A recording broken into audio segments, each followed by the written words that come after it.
Hello friends, welcome to SSC coaching centre. दोस्तों, आज के वीडियो में देखेंगे गणित के बहुत ही बेहतरीन प्रश्न। ठीक है, पूरा वीडियो देखिएगा। तो चलिए स्टार्ट करते हैं। पहला प्रश्न है, अनिल किसी कार्य को 2/3 भाग को 18 दिनों में पूरा कर सकता है।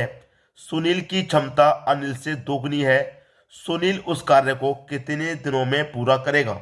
बहुत अच्छा प्रश्न है।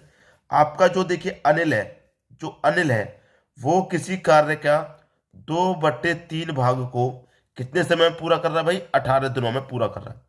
अनिल किसी कार्य के 2/3 भाग को 18 दिनों में वो पूरा कर रहा है। ठीक है, लेकिन किसी काम की वो बात कर रहा है। वो काम है कितना, आपको पता है? नहीं पता वो काम। तो काम को उसको निकाल लीजिए। कैसे निकालेंगे आप, मैं आपको बता देता हूँ। देखिए, आप क्या करेंगे, 2 से 18 को कटा देंगे 9 बार में। ठीक है, और 3 का 9 से गुना हो जाएगा। 9 त्रिक का कितना हो जाएगा? 27। तो इसका मतलब वो काम कितना है? 27। हमें काम पता चल गया, वो काम कितना है? 27 है। अब कह रहा है अब कह रहा है कि सुनील की क्षमता अनिल से दोगुनी है। सुनील उस कार्य को कितने दिनों में पूरा करेगा? जो आपका अनिल है, जो भाई आपका अनिल है, वो 27 काम को 18 दिन में पूरा कर रहा था। 27 काम का 2/3 भाग को 18 दिन में। हमें ये पता चल गया कि काम कितना है हमारा? 27। ये हमें मालूम हो गया, काम 27 है। अब कह रहा है कि जो हमारा सुनील है उसकी क्षमता अनिल से दोगुनी है। दोगुनी का मतलब क्या है भाई? जितने समय में अनिल कार्य करेगा, जो सुनील है उसके आधे समय में कर लेगा, क्योंकि सुनील की जो क्षमता है अनिल से दोगुनी है। तो कार्य कितना भाई? 27 है। अब कार्य क्षमता जब दोगुनी है तो दोगुनी कार्य क्षमता है, तो 27/2 आपका आंसर आ गया। क्लियर? इस 27 काम को वो आधे समय में ही कर लेगा कि नहीं कर लेगा? ठीक है, तो 27/2 आपका सही आंसर है, जो कि बी ऑप्शन में दिया गया। कैसे सही है? देखिए, काम कितना है? 27 है। ठीक है, और जो सुनील की क्षमता अनिल से दोगुनी है, तो आधे समय में कर लेगा, इसलिए 2 समय आधा कर दिया। और सुनील कितने में करेगा उस काम को? 27 दिनों में करेगा। सभी की समझ में प्रश्न आ गया। अब देखेंगे अगला प्रश्न। अगला प्रश्न है, साधारण ब्याज पर उधार दी गई एक राशि 2 वर्षों बाद 720 रुपये और फिर 5 वर्षों बाद 1020 रुपये हो जाती है। मूलधन ज्ञात करें। देखिए, प्रश्न कह रहा है कि साधारण ब्याज पर उधार दी गई कोई राशि 2 वर्ष बाद कितनी हो रही है भाई? 720 रुपया हो रही है 2 वर्ष बाद। ठीक है, और फिर 5 वर्षों के बाद, उसके भी क्या, 5 वर्ष के बाद। यहां पर 2 कंडीशन आती है। बहुत सारे बच्चे करते हैं कि 2 वर्ष में 720, तो 5 वर्ष में कितनी? 1020। इसी को करते हैं बहुत सारे बच्चे। लेकिन अगर ये फिर नाम का जो शब्द दिया गया है, इसका क्या मतलब रह गया? 720 रुपये 2 वर्षों में कितनी? 720 रुपये हमने लिख लिया। 2 वर्ष में 720, और फिर का मतलब है कि इसके बाद 5 वर्ष और गुजर जाते हैं, तो 1020 हो जाती है। ठीक है, 5 वर्षों के बाद कितनी हो जाती है? 1020। तो ध्यान दीजिए, 2 वर्ष ये, 5 वर्ष ये, टोटल वर्ष कितने हो गए? 7। ठीक है, 720 और 1020। ठीक है, 720 और 1020 याद रखना। हमें समय कितना हो गया? हमें कितना हो गया? 2 वर्ष हो गई, 5 वर्ष हो गई, टोटल वर्ष हो गई हमारी 7। अब 7 वर्ष हो गई। ठीक है, क्लियर है इतनी? अब इतना हमें क्लियर हो गया कि हमारे पास टोटल वर्ष कितनी है भाई? 7। ठीक है, अब यहां पर आप ध्यान दीजिएगा, मैं आपको बता दूं, ध्यान देंगे आप कि 2 वर्ष से 5 वर्ष बढ़े, आप 2 से 5 वर्ष बढ़े, और 720 से 1020 पर आए, तो हम 2 से 5 पर आए। 2 से 5 पर आए, टोटल वर्ष तो हमारी 7 हो गई।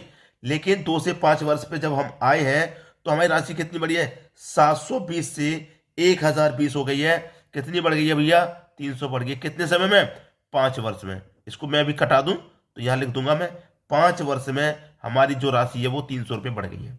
ठीक है, 5 वर्ष में 300 रुपये बढ़ गई। जब 5 वर्ष में 300 रुपये बढ़ेगी, तो 1 वर्ष में कितनी बढ़ेगी? 60 रुपये। तो 2 में कितनी बढ़ेगी? 120। अब आपसे कहा गया था कि कोई राशि जो हमारी थी वो 2 वर्षों बाद 720 हो गई। 720 हो गई, 2 वर्षों के बाद कितनी? 720। तो इसका 2 वर्ष का ब्याज भी तो शामिल है 720 में, और 2 वर्ष का ब्याज हमारा कितना है? 120। तो मैं क्या करूंगा, इसमें से जो ब्याज है उस 120 रुपये उसे घटा दूंगा। कितना बचेगा? 600। ये हमारा सही जवाब हो गया। बी ऑप्शन बिल्कुल सही। बात सभी को समझ में आ गई। अब देखेंगे अगला प्रश्न। अगला प्रश्न है, साधारण ब्याज पर 15% वार्षिक दर से प्रति माह 1200 रुपये कमाने के लिए धीरज को कितनी रकम की आवश्यकता होगी? ठीक है, देखिए, 1200 रुपये कमाने के लिए धीरज को कितनी रकम की आवश्यकता होगी? जबकि साधारण ब्याज पर 15% वार्षिक दर से प्रति माह का मतलब क्या है? 1 वर्ष में, वो 1 महीने में 1200 रुपये। जब भैया वो 1 महीने में 1200 कमाएगा, तो 12 महीने मतलब एक साल में वो कितना कमा लेगा? 12 12 144 और 20 14,400 कमा लेगा वो एक वर्ष में। क्योंकि हमारे पास जो रेट है वो वार्षिक है, एक वर्ष का। एक वर्ष का रेट हमारा कितना है? 15%। और 15% की वैल्यू कितनी हो जाएगी? 14,400 की हो जाएगी। क्लियर भाई? 15% ही तो है, 15% एक महीने में कमा रहा है। हमने पूरे वर्ष का निकाल लिया, 14,400 कमा रहा है और रेट हमारा 15%। तो 15% में 14,400 हमसे क्या कह रहा है कि धीरज के लिए कितनी रकम की आवश्यकता होगी, मतलब हमें 100% का मान निकालना है, 100% का। ठीक है, 14,400 बट्टे में 15, 100% का मान निकालना है 100 से गुना। बस खत्म हो जाएगा प्रश्न यहीं पे। क्लियर है?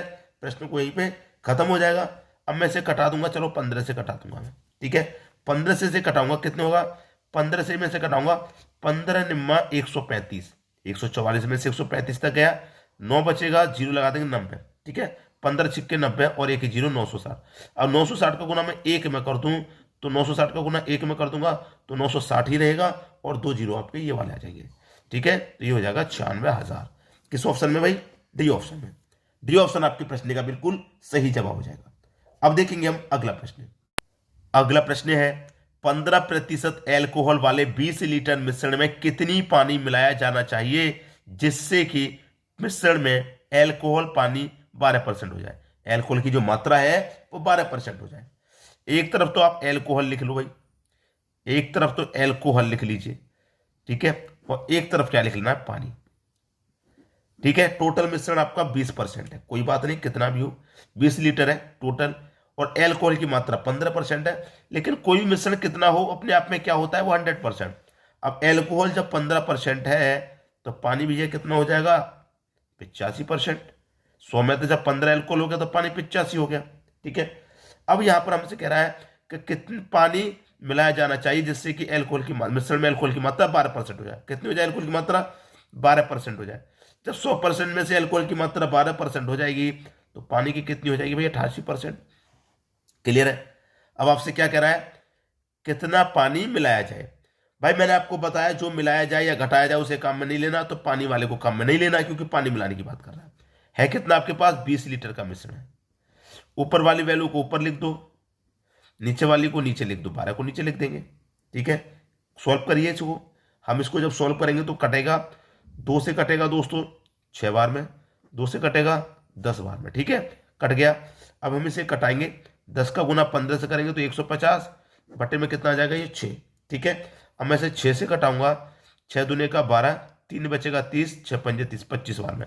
हमारे पास मिश्रण कितना था? 20 था। 20 से कितना हो गया? 25 हो गया। तो 20 से 25 हो गया, कितना पानी मिलाएंगे? 5 लीटर मिलाएंगे। पहला ऑप्शन सही हो गया। बात सभी की समझ में आ गई। अब देखेंगे अगला प्रश्न।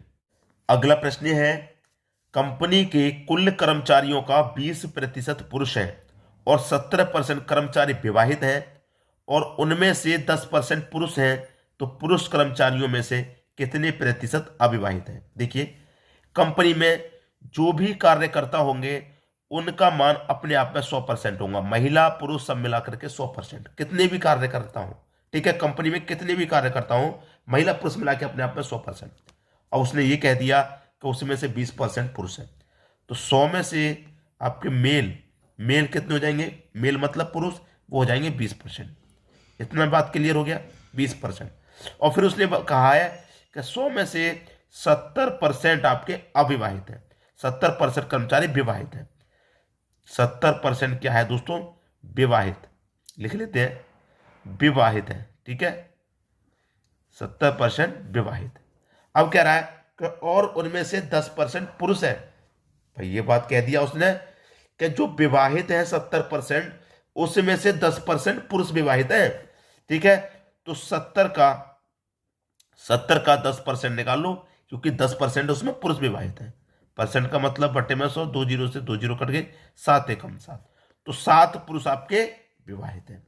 इस 20% में से 7 पुरुष जो है वो आपके विवाहित हैं, विवाहित। ठीक है, विवाहित। अब देखिए, हमारे 100% में से 20% पुरुष है। ठीक है, 100 का 20% का मान 20 ही हो जाएगा, और 20 में से 7 विवाहित है, तो अविवाहित कितने बचे? 13 बचे। कितने में से बचे? 20 में से बचे। भाई अविवाहित कितने हैं वही तो पूछ रहा है, तो अविवाहित हमारे 13 बचे 20 में से, और प्रतिशत के लिए मैं क्या करूंगा 100 से गुना, तो 20 पंजे ये 100 कट जाएगा और 13 पंजे 65। तो अविवाहितों की संख्या प्रतिशत में कितनी है, 65% है। सी ऑप्शन आपके प्रश्न का सही जवाब हो जाएगा। बात क्लियर है सभी को। अब देखेंगे अगला प्रश्न।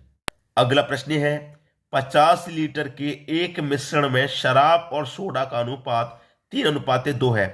6:7 का अनुपात बनाने के लिए कितना सोडा मिलाया जाना चाहिए। ये प्रश्न तो आपके लिए होमवर्क रहेगा। ये प्रश्न आपके लिए होमवर्क है। और मैं आपको बता दूं कि आज हो सकता है आपको वीडियो कम साफ दिख रहा हो, क्योंकि हमारी जो लाइट थी वो खराब हो गई है अभी। ठीक है, वीडियो बनाने से पहले ही मैंने जब चालू करके देखा तो वो जली नहीं, तो जिसकी वजह से हो सकता है वीडियो क्वालिटी आपको थोड़ी सी कम नजर आ रही हो। ठीक है, उतनी साफ नजर नहीं आ रही, कोई बात नहीं, नेक्स्ट वीडियो के लिए मैं इसे सही करा लूंगा। ठीक है दोस्तों, वीडियो कैसा लगा कमेंट बॉक्स में जरूर बताइएगा। ठीक है दोस्तों, वीडियो देखने के लिए आपका बहुत बहुत धन्यवाद।